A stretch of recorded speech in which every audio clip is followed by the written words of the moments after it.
Hello everyone, welcome back to my YouTube channel. तो इस video में हम बात करेंगे जो वीबीयू सेमेस्टर 5 में पढ़ रहे हैं उनके लिए इम्पॉर्टेंट क्वेश्चन जो कि कोर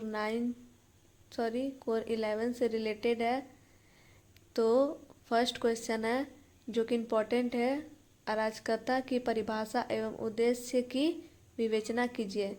इसका आंसर है अराजकता की परिभाषा। अराजकता शब्द की उत्पत्ति यूनानी शब्द अनार्किया से हुई है, जिसका अर्थ है शासन का अभाव। यानी जहाँ शासन का अभाव होगा उसे हम अराजकता बोल सकते हैं।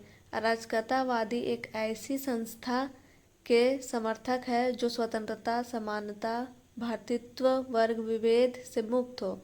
इस प्रकार अराजकतावादी राज्य का अंत कर स्वतंत्र समुदायों की एक व्यवस्था की स्थापना के पक्षधर है।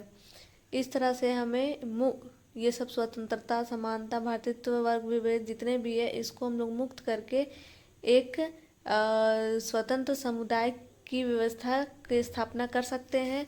अराजकतावाद राज्य को नैतिक विकास में भी बाधक माना गया है।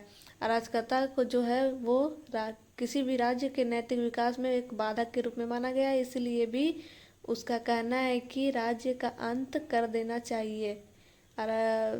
इसलिए भी राज्य को जो है अराजकता को अंत कर देना चाहिए।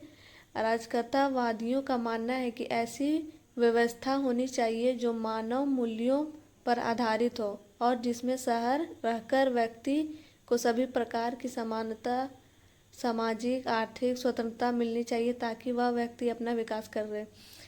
और अराजकता जो इतने भी अराजकतावादी हैं उनका यह मानना है कि एक ऐसी समाज का निर्माण करना चाहिए जहाँ सामाजिक आर्थिक की समानता हो, जिससे व्यक्ति का विकास हो सकता है।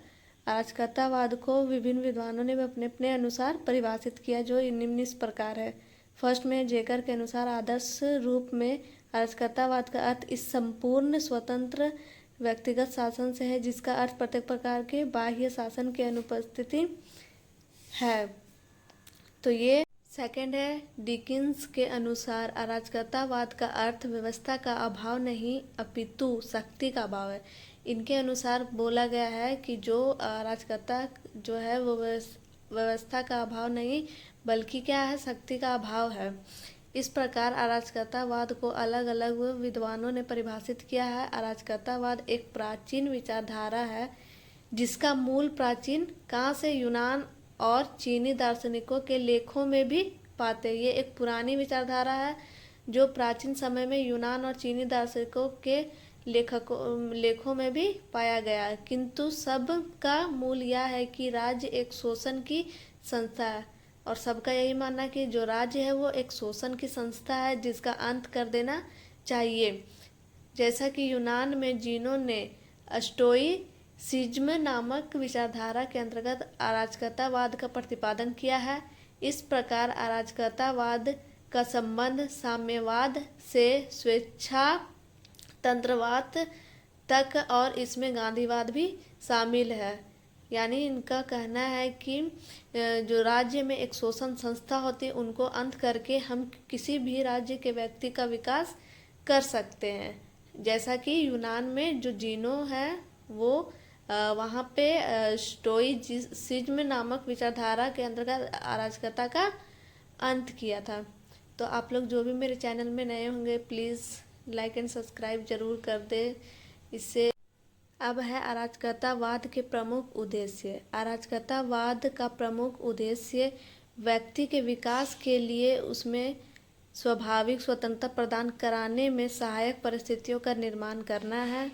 दूसरा है राज्य रूपी उस दमनकारी संस्था का विरोध करना जिसका आधार ही शक्ति, हिंसा और कठोर नियंत्रण है। तीसरा है व्यक्ति को आर्थिक, सामाजिक, राजनीतिक सभी प्रकार की स्वतंत्रता उपलब्ध कराना ताकि व्यक्ति का सर्वांगीण विकास हो सके। चौथा है अराजकतावादियों का लक्ष्य मनुष्य की पूर्ण स्वतंत्रता में है, अतः इसके लिए वे उन सभी सत्ताओं को समाप्त करना चाहिए जो कि शोषण में सहायक है। ये तीन प्रकार की सत्ता है, चर्चा और पूंजीवाद व्यवस्था। इनका अंत करके ही मनुष्यों का वास्तविक विकास हो सकता है, क्योंकि तब दमनकारी शक्तियों का अंत हो गया होगा, जिससे रचनात्मक परिस्थितियों को बढ़ावा मिलेगा जो कि मानव के विकास में सहायक है। इस तरह से इसका उद्देश्य है, यानी अराजकता को कैसे समाप्त करके किसी भी राज्य के व्यक्ति का विकास कर सकते हैं। और यहाँ पे लास्ट लाइन जो बोला गया है, इन सभी चीज़ों को जो चर्च है और जो पूंजीवादी व्यवस्था को अंत करके हम लोग किसी भी व्यक्ति का विकास कर सकते हैं।